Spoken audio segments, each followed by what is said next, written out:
Bagaimana kita dapat melihat pola rancangan Tuhan atas hidup kita walaupun kita berada dalam penderitaan? Mungkin ini adalah pertanyaan penting yang sering kita tanyakan dalam masa-masa sulit yang kita alami. Ada 3 langkah nyata yang kita harus ambil untuk bisa melihat rancangan Tuhan atas hidup kita dalam kondisi sesulit apapun. Yang pertama adalah izinkan Tuhan untuk melembutkan hati Anda. Menanggapi kepedihan dan kekecewaan dengan tepat membuat orang menjadi peka terhadap hubungan pribadi dengan Tuhan. Tuhan menggunakan kepedihan dan kekecewaan Anda untuk membentuk hati Anda serta bagaimana perasaan Anda terhadap kenyataan hidup. Kepedihan yang Anda lalui ikut membentuk Anda. Tidak ada jalan lain.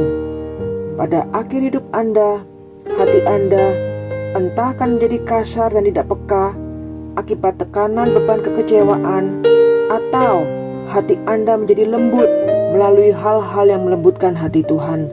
Jadi izinkan Tuhan untuk melembutkan hati Anda melalui masalah-masalah yang Anda hadapi.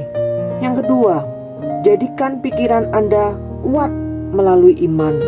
Dari banyak hal yang bukan merupakan iman Kristen bukanlah kekebalan terhadap rasa sakit atau pergumulan atau kekebalan terhadap suatu beban atau bencana apapun yang sering terjadi dalam kehidupan kita. Kristus datang bukan untuk melenyapkan semua krisis, tetapi untuk memungkinkan kita melalui tempat-tempat yang sulit dalam suatu sikap yang memperdalam kehidupan dan tentu saja memperkayanya. Ia membebaskan kita untuk menghadapi kenyataan, bukan untuk bersembunyi dari kenyataan. Tetapi janjinya kepada kita ialah, "Aku menyertai kamu." Kehadirannya lah yang menjadi perbedaan nyata dan memungkinkan kita untuk percaya bahwa tragedi-tragedi kita bukanlah tidak bertujuan. Ia dapat bekerja menolong kita, bahkan dalam kesulitan kita yang paling berat sekalipun. Jadi belajarlah untuk mempercayai kendali Tuhan, serta bergantung pada pemeliharaannya. Menghidupi iman yang demikian, membantu menghindarkan diri dari ketegangan yang ada dalam tujuan akhir Tuhan bagi kita. Iman merupakan hasil dari pikiran. Kalau Anda tidak percaya bahwa Tuhan yang memegang kuasa dan telah membentuk Anda untuk suatu tujuan, maka Anda akan menggelepar di dalam laut yang tak bertujuan, serta tenggelam di dalam arusnya yang kencang. Tuhan memerintahkan dalam rancangan hidup ini agar Anda mau meletakkan percaya di luar diri Anda sendiri. Berjalan dengan iman berarti mengikuti seseorang yang tahu lebih baik dari Anda, seseorang yang bukan saja maha kuasa tetapi juga maha baik. Yang ketiga adalah lihatlah dunia ini melalui kacamata pengorbanan Yesus. Tetapkan hati Anda yang lembut serta pikiran Anda yang percaya pada salib Kristus, dan melaluinya lihatlah dunia ini sesuai dengan pola rancangan Tuhan. Anda harus belajar melihat dunia yang penuh kepedihan ini melalui matanya yang paling mengerti kepedihan, bukan sekedar sebagai kepedihan, tetapi juga sebagai kehancuran dan keterpisahan. Tuhan menunjukkan kepada kita melalui kasih-Nya yang ditunjukkannya di salib, bahwa Ia saja yang dapat menjembatani jarak antara dirinya dan kita. Itulah sebabnya Tuhan memampukan kita untuk melihat dunia ini melalui Kalvari. Kalau Anda tidak melihatnya dengan cara ini, Anda tidak akan pernah melihatnya dengan cara Tuhan. Dan benang-benang mahakarya yang Ia sedang tenun bagi hidup Anda akan selalu melenceng dari rancangan yang Ia maksudkan. Begitu Anda mengambil ketiga langkah ini, mengizinkan Tuhan melembutkan hati Anda, menguatkan pikiran Anda melalui iman, serta menjadikan salib sebagai urat nadi kehidupan, Anda akan mulai dapat melihat rancangan Tuhan bagi hidup Anda. Dengan cara ini, Anda dapat menjadi alat untuk menghibur mereka yang terluka. Jadi iman memungkinkan kita melihat bahwa tidak ada suatu hal pun di dalam pengalaman kita yang sia-sia. Yang menjatuhkan kita bukanlah kesulitan itu sendiri, tetapi perasaan bahwa tak ada satu hal pun yang penting. Seseorang yang beriman tidak berarti bahwa ia memiliki seluruh alasan dan mengerti alasan dari seluruh bencana yang dihadapinya. Tetapi iman memberikan sumber pertolongan untuk dapat melewati masa-masa sulit itu. Imanlah yang memungkinkan kita untuk menyatakan Kita tahu sekarang bahwa Allah turut bekerja dalam segala sesuatu untuk mendatangkan kebaikan bagi mereka yang mengasihi Dia, yaitu bagi mereka yang terpanggil sesuai dengan rencana Allah. Kita tahu bahwa tidak semuanya baik. Tidak semua peristiwa yang terjadi atas diri kita itu baik. Kita hidup di dalam dunia yang telah jatuh ke dalam dosa. Kejahatan adalah bagian dari kenyataan hidup kita sekarang.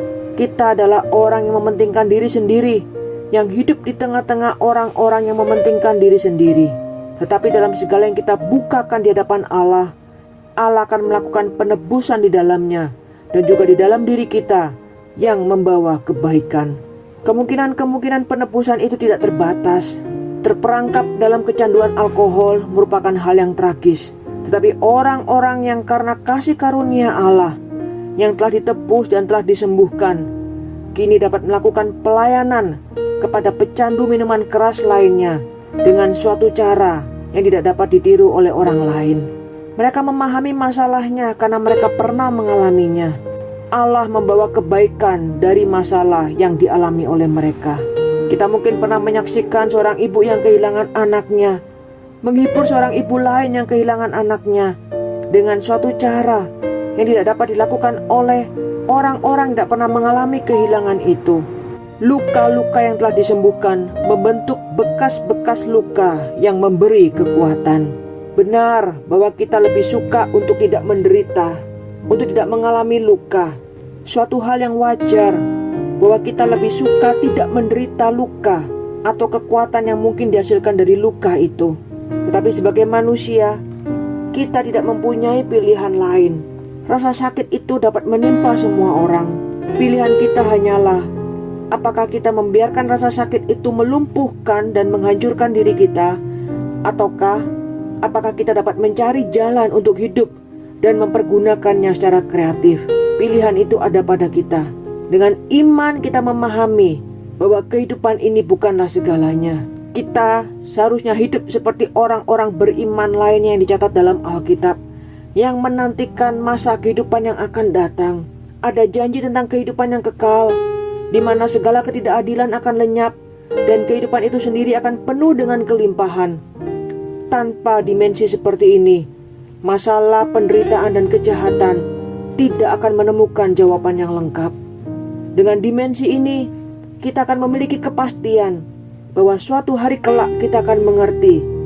Kita akan dibukakan untuk mengerti dan menerima bahwa rancangan Allah itu yang terbaik dan segala sesuatu diizinkannya untuk kemuliaannya.